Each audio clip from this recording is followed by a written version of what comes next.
right, so it's that time of the year again when we get to see how much has been stolen nationwide. Auditor-General report has come out again. In this video, I'm going to take very little time showing you how much was stolen in Johannesburg, but I'm going to take you to the Auditor-General having a conversation with a journalist. It's always so funny to see how much these people have to go through to defend ANC corruption. You know, rehearsed outrage, pretending we don't know what's really going on. And we're going to get through to the biblical reaction at the end so that we have this documented to spread throughout the country so that we can see exactly what's going on, expose the lies, and hopefully have more people voting for prosperity. Because decision has been made that we are going to have a prosperous country. So if you're ready for this video, press like and let's go and see. So, suffering city, the greatest city in Africa, 1 billion in tenders for councillors, highlights Joburg's poor performance. So it's the usual, Dada Morero, my great mayor, poor financial reports, and nearly 1 billion in contracts awarded to companies with close ties with councillors. This goes contrary to Dada Morero, our beloved mayor in Johannesburg, saying he's running a financially stable city. So the Auditor-General Tsakani Maluleke has released the consolidated reports on local government audit outcomes, and it's the usual. Johannesburg suffered 7.8 billion in water and electricity losses, meaning that it's failed to sell more than 30% of the services it purchased from Eskom and Rand Water. Only 41 of 257 municipalities. Let that sink in a little bit. Out of 257 municipalities, only 41 can tell us where the money went. So this is not even talking about how much was...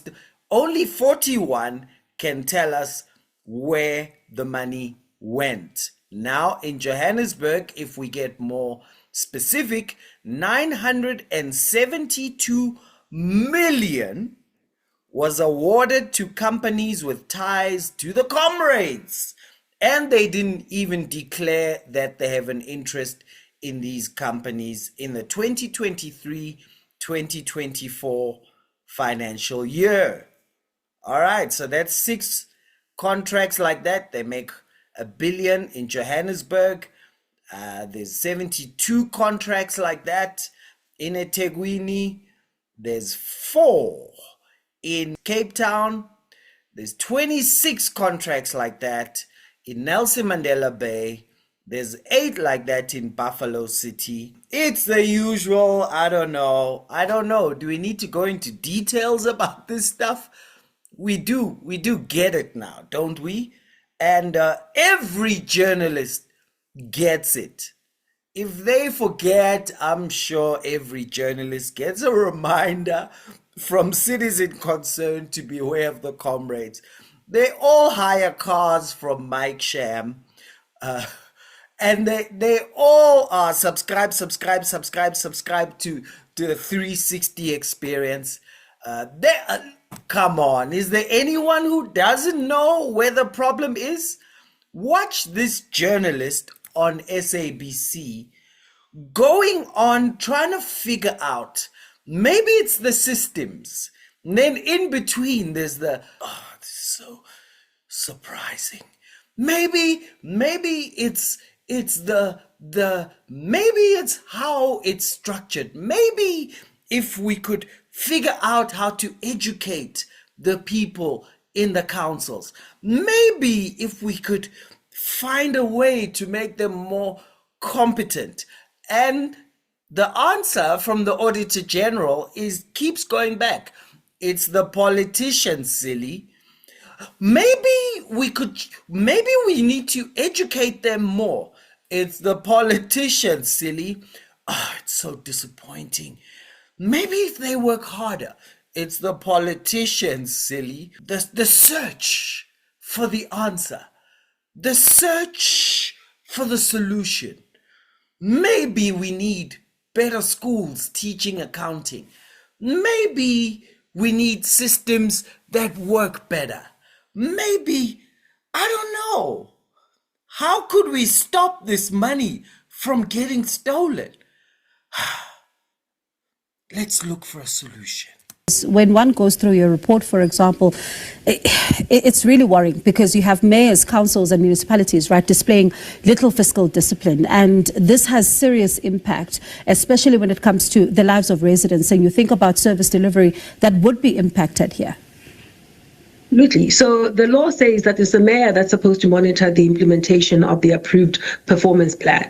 It is the mayor that's supposed to monitor budget expenditure and make sure that the municipal manager puts in place the controls that will safeguard the existing budget.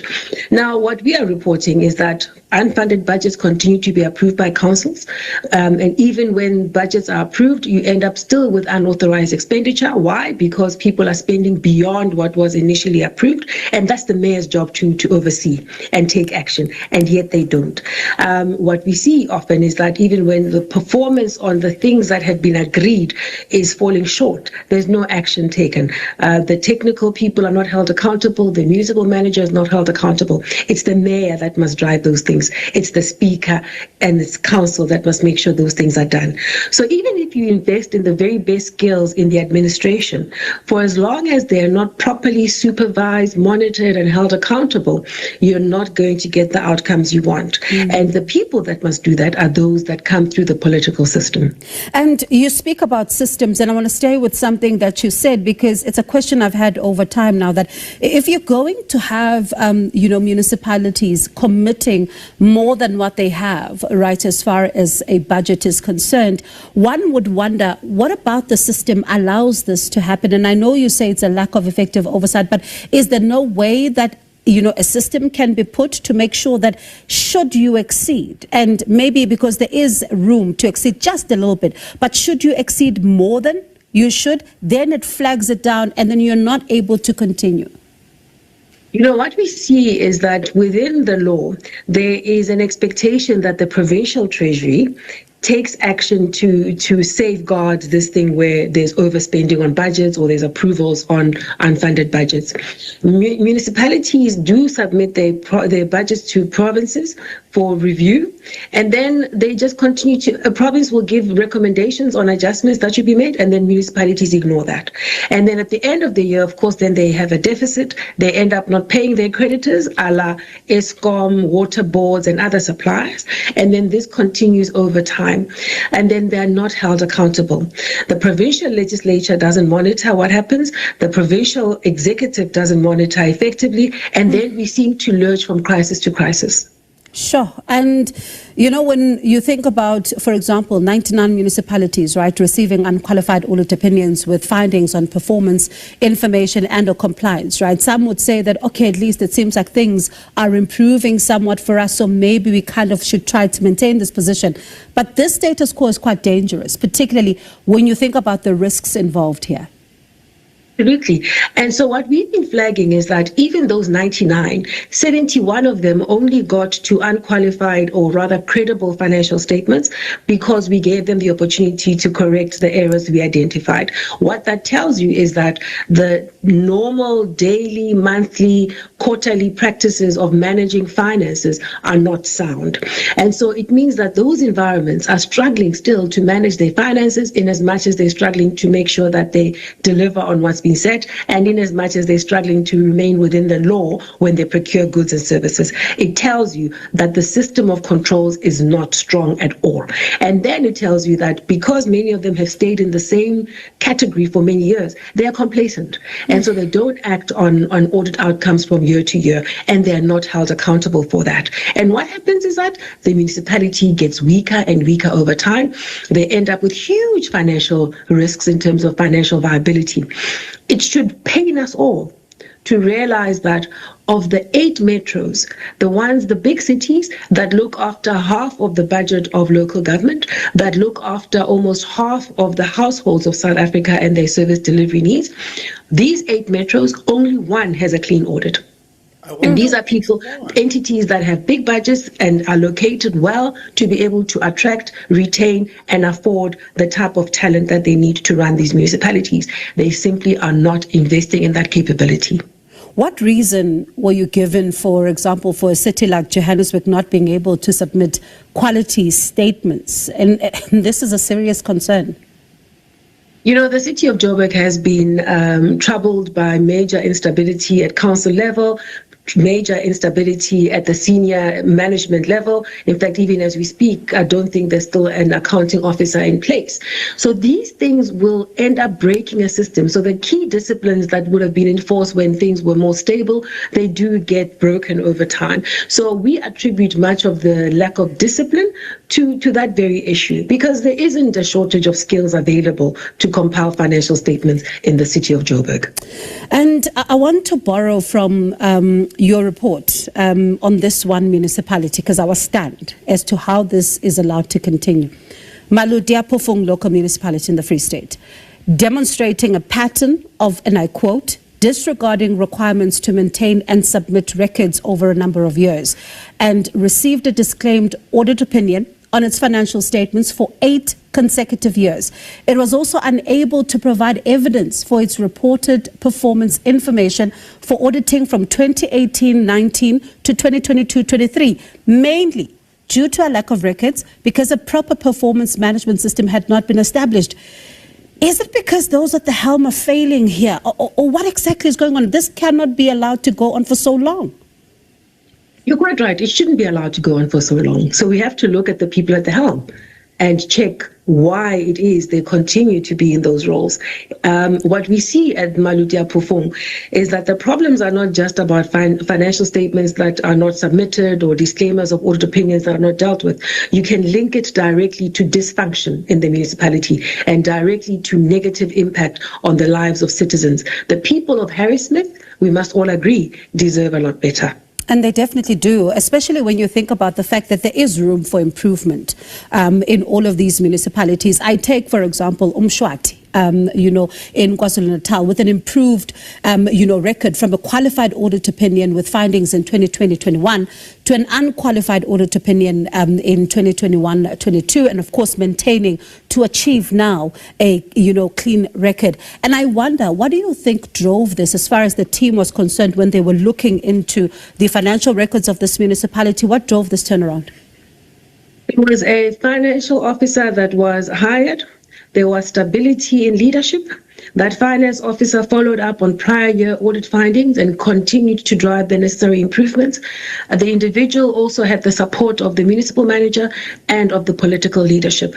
So this is why we are able to continue this message of saying the matters we are raising are not just about people struggling to put debits and credits in the right place. There are matters about how municipalities are led. It's about the tone that's set by the people that have been appointed as the stewards of these institutions. And speaking about tone, right, what do you think it says to South Africans who year in and year out are going to be told about a lack of adequate system controls, a lack of collation of records, and with some municipalities, again, still not knowing how to keep a proper asset register? To be fair, there are some municipalities that are so small and they're based in rural areas that are unable to acquire the type of skills that are required. When they do get people there, those people don't stay very long because they move on to the next thing. So to be fair, there are some that will continue to struggle because of where they're located and the scale of those operations. However, for the most part, this is a reflection on poor leadership, especially poor leadership at the political level and the executive level of municipalities. And I would hasten to add, we see that the provincial executive is also not playing its part. They have particular responsibilities and obligations given in law to monitor, to support, to make sure that they oversee municipalities appropriately, and they simply don't do it. they end up acting when things are now very broken and now trying to drive administration and all sorts of crisis interventions. The provincial legislature should also be held accountable because they are not fulfilling their obligations to monitor municipalities. There are provisions in law that would enable the provincial executive and the legislature to know what's happening in municipalities and to act. They haven't been doing that. So we have to continue to ask the question around how are we going to make sure that we capacitate the people entrusted with these very important responsibilities. Oh man, I could never be an SABC journalist. You have to keep pretending you're missing simple things like if you open this report and read it, the first thing you'll find is the executive summary, then the introduction, and then you get the audit outcomes. Now, if you look at the audit outcomes, and she said this in passing, she said all metros mess except one. How does a journalist not follow the line of thinking of which one is it and what are they doing that the rest are not? I've watched AG reports for years. Anytime they mention that there's one place that's getting it right, the journalists have to skip over and say nothing about it, because surely the solution is what are they doing that these aren't? What's the difference between these ones and these ones? But they never do that. Now, you come to the beginning of this report, you check, the first thing you see is auditees that sustain clean audits for 6 or more consecutive years, provincial. I think this should be the headline, right? Who are they? What are they doing? Northern Cape has 2 auditees. Eastern Cape has 4. Gauteng has 4 clean audits. KZN has 4 clean audits. Mpumalanga has 1 clean audit. Northern Cape has 2. Northwest has 1. Western Cape has 15. Guys, but I can't find facts. Guys, why is this not the discussion? How do you go, so disappointing. Oh, but you missed that there's one. Even when she says provincial leadership needs to happen, how in the world do you skip going to, oh yeah, but the provincial Cape is not double of the best of all other provinces. It's not 3 times better than all other provinces. It's more than 3 times better than the best of all other provinces. A possible solution to the mess that's going on throughout the country. And of course, SABC journalists will pretend it away because then they can't think what works, what doesn't work. They only think what's black, what's white. Because they are hired by immoral people who don't know what's right and wrong. They only know what's revolutionary and counter-revolutionary. So they have to pretend this away, even though it's a crazily unignorable thing. It really makes me tired. It makes my blood sugar feel like it's going down, and I'm too young for that sort of stuff. So I'm going to ask you, please go down to the Prosperity Pledge. When I finish my biblical reaction, I'm going to go down to McDonald's. I need a high sugar, high carbohydrate meal to just keep doing this work. I'm really not supposed to be dealing with this type of stuff. So please go down to the Prosperity Pledge. Let's get to my biblical reaction. Okay. People keep talking about incompetence. We don't have an incompetence problem in the country. We have enough educated people. The problem is there are certain types of people you can't give skills to. He who corrects a scoffer gets shame for himself. but he who rebukes a wicked man only harms himself. Do not correct a scoffer, they will hate you. Check my comments each time. Rebuke a wise man and he'll love you. Give instruction to a wise man and he'll be wiser. Teach a just man and he'll increase in learning. We do not have a skills issue, we have a character issue. You can take them to a class and say, all right, so remember you must start with source documents, okay? You got it? What will be going through their heads is black majority, white majority, neoliberal, neoliberal sellout. All right, and then you need to do debits and credits. What's going through their head is, oh, socio-economic factors, injustices of the past. Nothing's gonna get through. We don't have a skills problem. We have a character problems.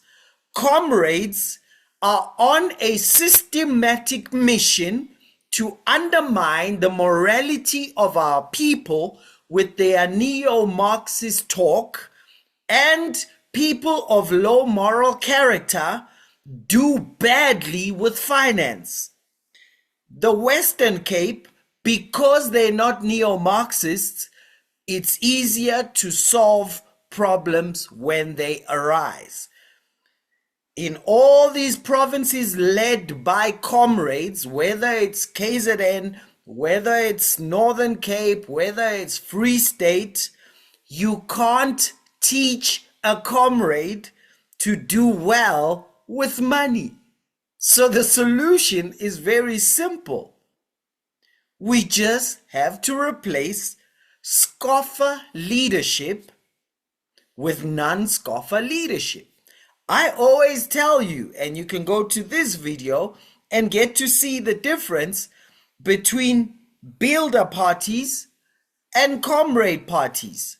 If we just remove comrades and 51% of municipalities have builder parties, the money will suddenly balance 2, 3, 4 years later.